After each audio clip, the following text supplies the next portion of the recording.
One-on-One FM here, and welcome to If It Ain't Stoke, Don't Fix It. First I'll go through the lots of fixtures that you can see on screen. Then I'll go through who are playing in today's episode. Then we'll go through the transfers. And then we'll actually play our two games. Since that last episode against Middlesbrough and Nottingham Forest, we had one game that was quite good, which Ryan Woods got a double, Saido Berahino got a double, and Benik Afobe got one in a 5-2 win.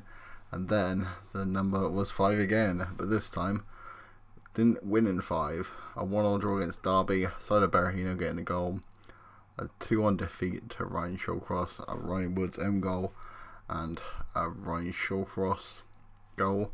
Both the Ryans on the score sheet, unfortunately only one for us. Dan Fletcher getting sent off in this game. Surprised at that, to be honest. A 0-0 ball draw against Ipswich. For 3 games we didn't even score. Aston Villa 2-0. It could have been loads more, but Jack Button, not even sure how he only got a 6.9. He was unreal in this game. And still 2-0. Kogia and Axel Tuanzebe. I'm pretty sure that's the 2 matches I've played last time. Anyway, after that was a 1-0 defeat to Millwall, which Jack Bolland still had a decent game, but was the only goal scorer. Unfortunately, it was for Millwall. Another own goal in this game, Harley Dean with this one for us this time, and the Saido Berahino getting the goal before.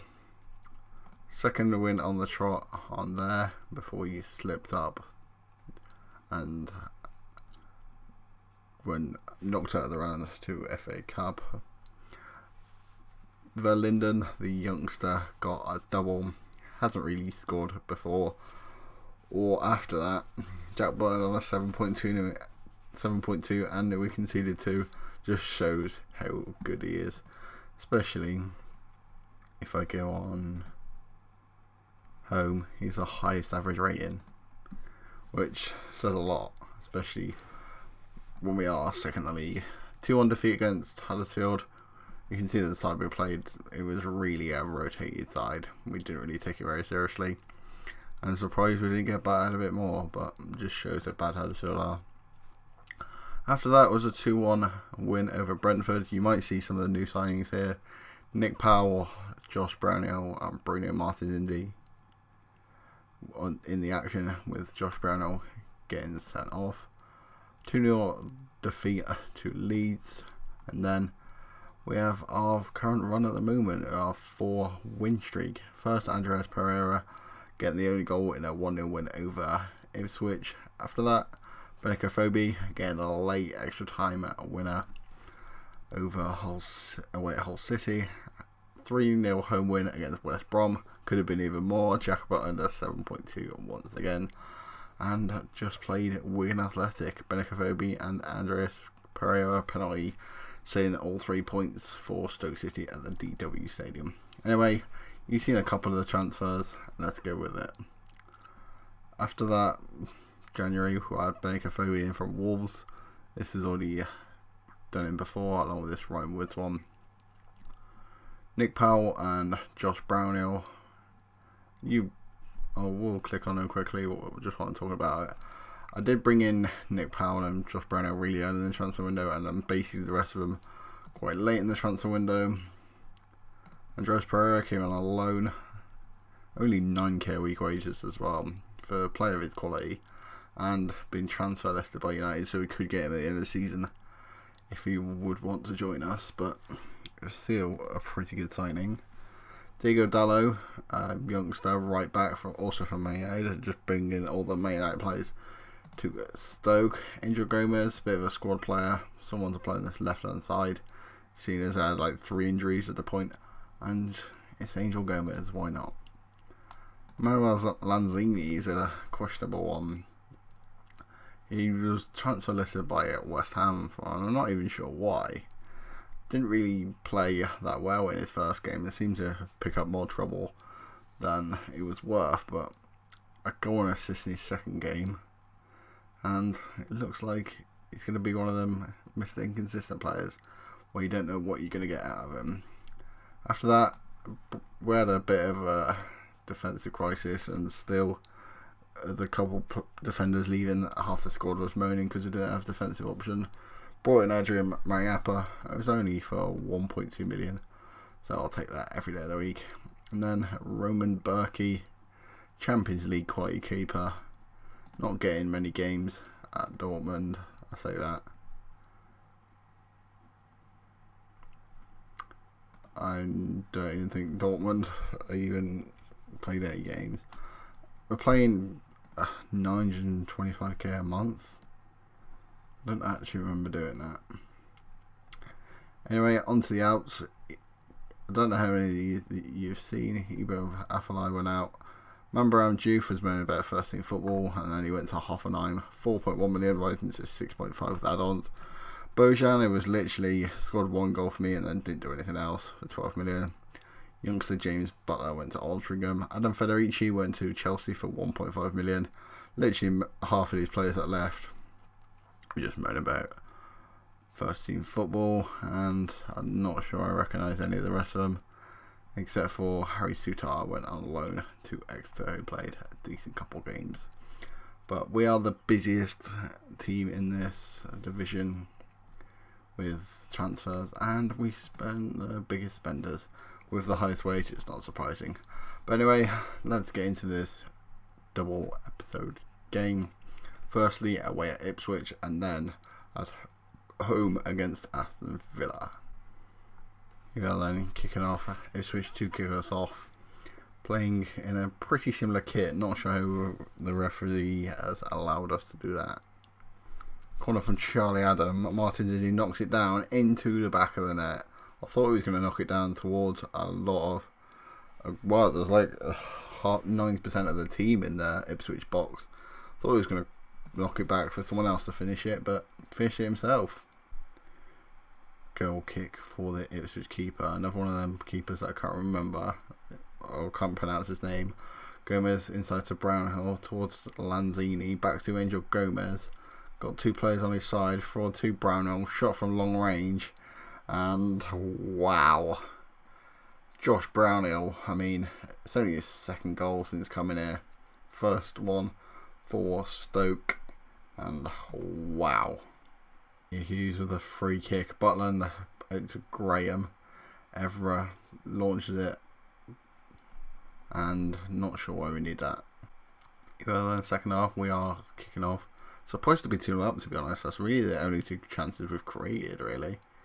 Angel Gomez cuts in from this left hand side. Only just about finds Brownhill. Back to Gomez again. Finds Manuel Lanzini with a 1-2. Angel Gomez from a little bit too far out.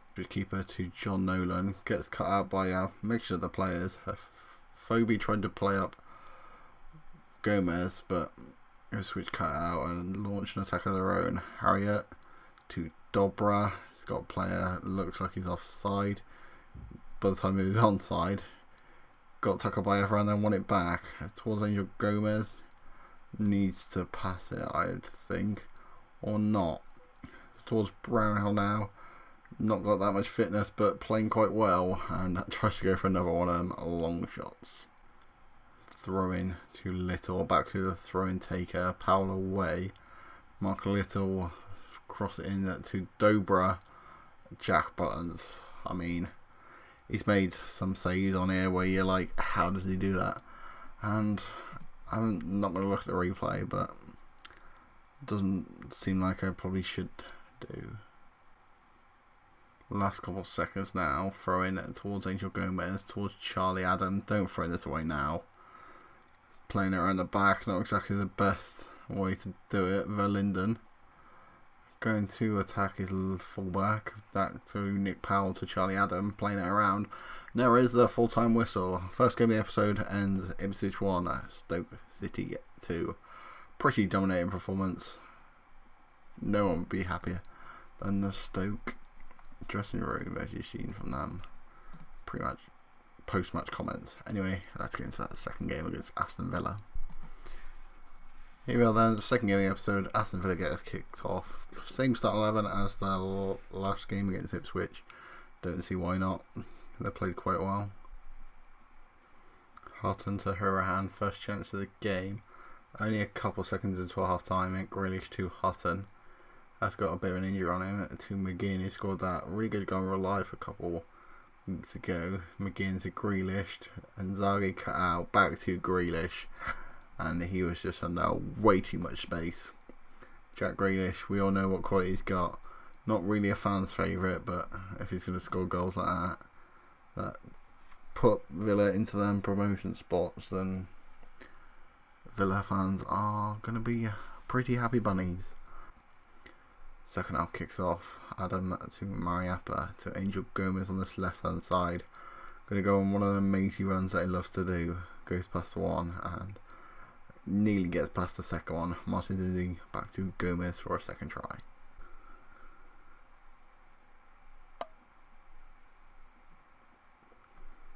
Goal kick to the Villa keeper and Ghazi's under it. Mariappa wins the ball, but Villa still come out with it. Tom Ince has won it back from their crossfield ball. Forward to Benica Phoebe. Got a lot to do. Crosses, not really anyone on the end of it. Josh Brownhill to Mariappa on this left hand side. If ever got injured, so he had to replace him. Not sure if Gomez did win that header. I'm not sure he did, though. That's all he is. Nick Powell forward to Tom Ince. And he has got back on that form that he was at near the start of the season. Last couple of games, he's not really been on that form that we really need him to be. But when it matters, Tom Ince with the equaliser. Last couple of seconds now. Forward to Grealish, cut out by Gomez. And there it is full time. Looking at the stats, draw was probably deserving, but we should be winning that type of game just from where we're on the table. In fairness, they are a very decent side, so I'm not too bothered about it. Patrick Sever getting injured in that game, 37-year-old now, twisted ankle out for 4 to 7 weeks. Lanzini's only out for a couple of days, so it's not too bad. And anyway, that is the end of today's episode. Thank you guys for watching, and I'll see you guys later.